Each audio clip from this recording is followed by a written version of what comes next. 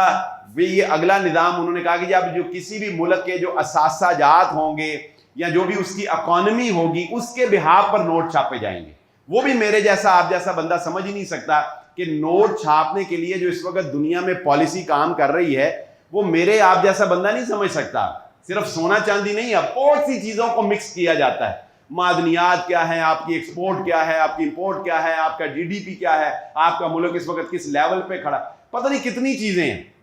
میں آپ سمجھ ہی نہیں سکتے. اس کے لیے تو اسحاق ڈار صاحب چاہیے. تو وہ اس کے بعد کہیں جا کے نوٹ جو ہے اس کی ویلیو نکلتی ہے اور وہ نوٹ جو ہے وہ شائع ہو. لیکن پھر بھی اس کے پیچھے کوئی ضامن تو بیٹھا ہے نا, کوئی اسٹیٹ بینک تو موجود ہے. کرپٹو کرنسی کا معاملہ یہ ہے کہ اس کے پیچھے کوئی ایک ضامن ہے ہی نہیں, کوئی حکومت ہے ہی, ہر بندہ ہی مالک ہے. ہر بندے کے کمپیوٹر کے اندر جو ہے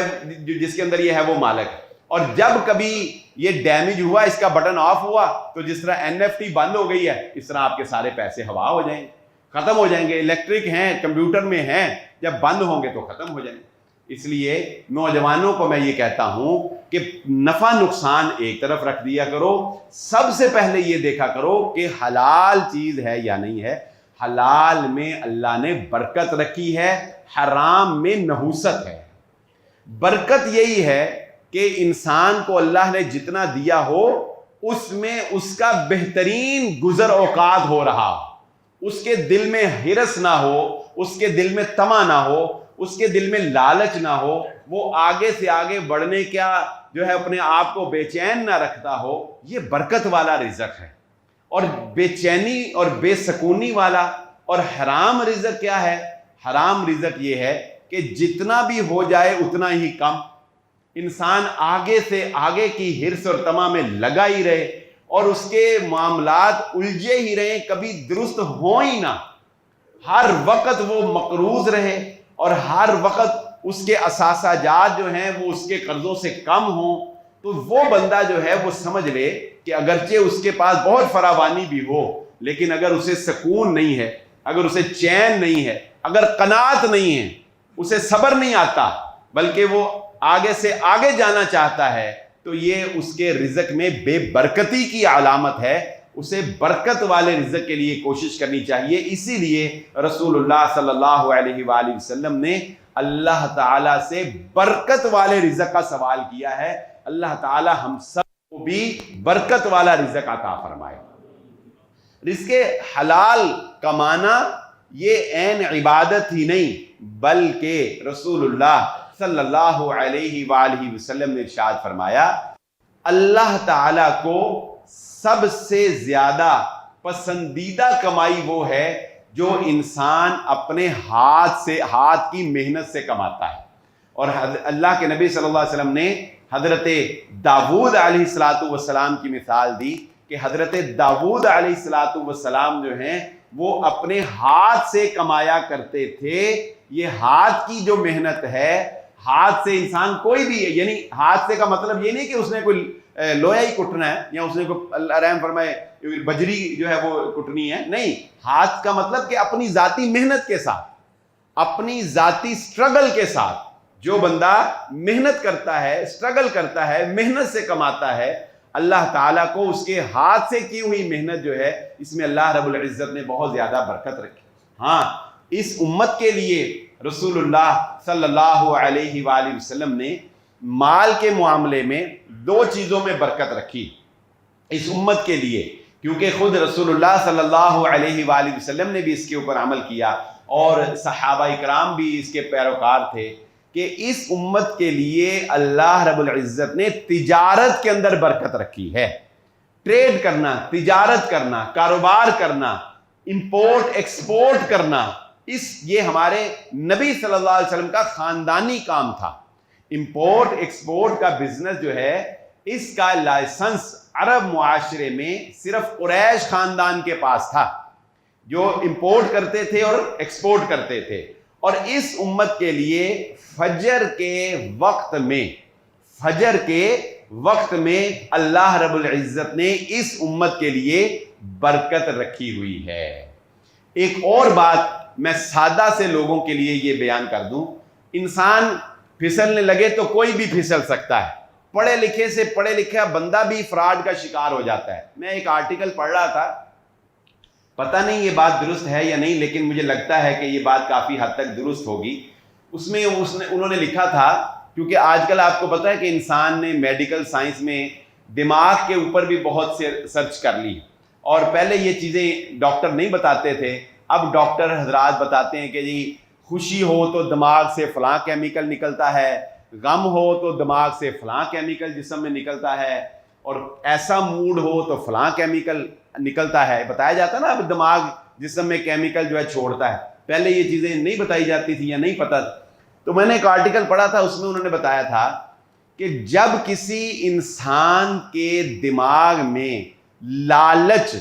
پیدا ہو جاتی ہے نا، لالچ کے بارے میں دماغ سوچنے لگ جاتا ہے، لالچی فکر جب آتی ہے تو دماغ سے ایک ایسا کیمیکل ریلیز ہوتا ہے جو دوسری سینسز کو مار دیتا ہے، جو دوسری سینسز کو مار دیتا ہے۔ یعنی لالچ اتنا غالب آ جاتا ہے کہ نقصان نظر بھی آ رہا ہوتا ہے، لیکن انسان کو سمجھ نہیں آتی کہ ہاں یہ میرا نقصان ہو رہا ہے، پتہ بھی لگ رہا ہوتا ہے عام تھوڑا، بعد میں جب بندہ سوچتا ہے بندہ کہتا ہوں میں اتنا بیوقوف ہو گیا کہ اس نے ایک میسج کیا اور مجھے لالچ دی اور میں نے اپنا سارا ڈیٹا جو ہے وہ اس کو ٹرانسفر کر دیا۔ اور آئے دن میسیجز بینکوں والوں کے بھی آتے ہیں کہ بھائی اپنی ذاتی انفارمیشن کسی کے ساتھ شیئر نہ کریں۔ کوئی آپ کو ڈراتا ہے، دھمکاتا ہے کہ میں جی فلاں، ہمارے ملک میں فوج کا آپ کو پتہ ہے ایک بڑا روب ہے، لوگ فوج کا نام سن کے ڈرتے ہیں، تو کوئی آپ کو فون کر کے کہ جی میں فوج کے فلاں محکمے سے بول رہا ہوں اور آپ کی جو ہے جی ایف بی آر کی یہ فلاں مسئلہ بن گیا جی، ہم آپ کو یہ کر دیں گے وہ کر دیں گے، یہ چیز شیئر کرو وہ چیز شیئر کرو۔ نہیں، یہ چیزیں اپنے بچوں کو سکھائیں۔ ہمارے ساتھ تو کم ہو رہے ہیں، آنے والی نسلوں کے ساتھ یہ فراڈ اور زیادہ ہونے ہیں، یہ دھوکے اور زیادہ ہونے ہیں، کیونکہ آنے والا دور اور زیادہ دجالی دور ہے، آنے والا دور اور زیادہ ہیکنگ سسٹم کا دور ہے، اور اس پہ جو اخلاقیات کا جنازہ ہمارا نکلا ہوا ہے۔ یہ بات بھی ذہن نشین رکھیں کہ رسول اللہ صلی اللہ علیہ وآلہ وسلم کی تعلیمات کے مطابق قیامت سے پہلے جو دجالی دور آنا ہے نا، اس میں ایک عنصر غالب ہونا ہے بلیک میلنگ کا۔ بلیک میلنگ کلچر جو ہے یہ بھی بہت زیادہ عام ہو رہا ہے۔ کبھی بھی اپنے گھر میں کسی بھی سینسٹیو جگہ کے اوپر، یہ بات نوٹ کر لیں، دنیا میں یہ کیس آئے ہیں تو میں آپ کے سامنے رکھ رہا ہوں، اپنے گھر میں، کاروبار میں، کسی بھی جگہ پر، کسی سینسٹیو جگہ کے اوپر جہاں پہ خواتین کا آنا جانا ہے، جہاں آپ کی پرسنل لائف ہے، جہاں آپ کی پرائیویٹ لائف ہے، وہاں کبھی بھی کوئی بھی کیمرہ لگانے کی غلطی نہ کریں۔ آن لائن کیمرے ہیک ہو جاتے ہیں، لوگوں کے گھروں کی ویڈیوز ہیک کر کے بعد میں انہیں بلیک میل کر کے ان سے پیسے کمائے۔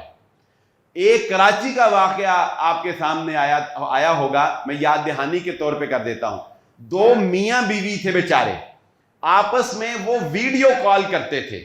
اب میاں بیوی کا تو کوئی پردہ نہیں نا ہے، تو ان کی ویڈیو کال جو ہے وہ محلے سے ایک لڑکے نے ہیک کر لی،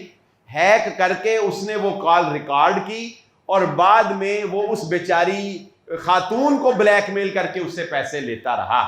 وہ پھر پکڑا گیا اور پھر وہ خبروں کے اندر جو ہے وہ آیا اور اس کو اریسٹ کیا، اور وہ اس کا جو بھی انجام ہو۔ کہنے کا مقصد کیا ہے کہ کتنے خطرناک دور سے آپ گزر رہے ہیں، کتنے بھیانک دور سے ہم اس وقت جو ہے وہ گزر رہے ہیں۔ یہ عزتیں صرف اللہ کی رحمت سے ہی محفوظ ہیں، اللہ اپنی رحمت سے ہماری عزتوں کی حفاظت کرے، وگرنہ جو حالات ہمارے ہو چکے ہیں، اخلاقی جنازہ جو ہمارا اور نوجوانوں کا جو ہے وہ نکل چکا ہے، پیسے کی خاطر کچھ بھی کرنے کے لیے تیار ہے، پیسے کی خاطر ایمان بیچنے کے لیے تیار ہے، پیسے کی خاطر عزت بیچنے کے لیے تیار ہے، پیسے کی خاطر ہر چیز نیلام کرنے کے لیے تیار۔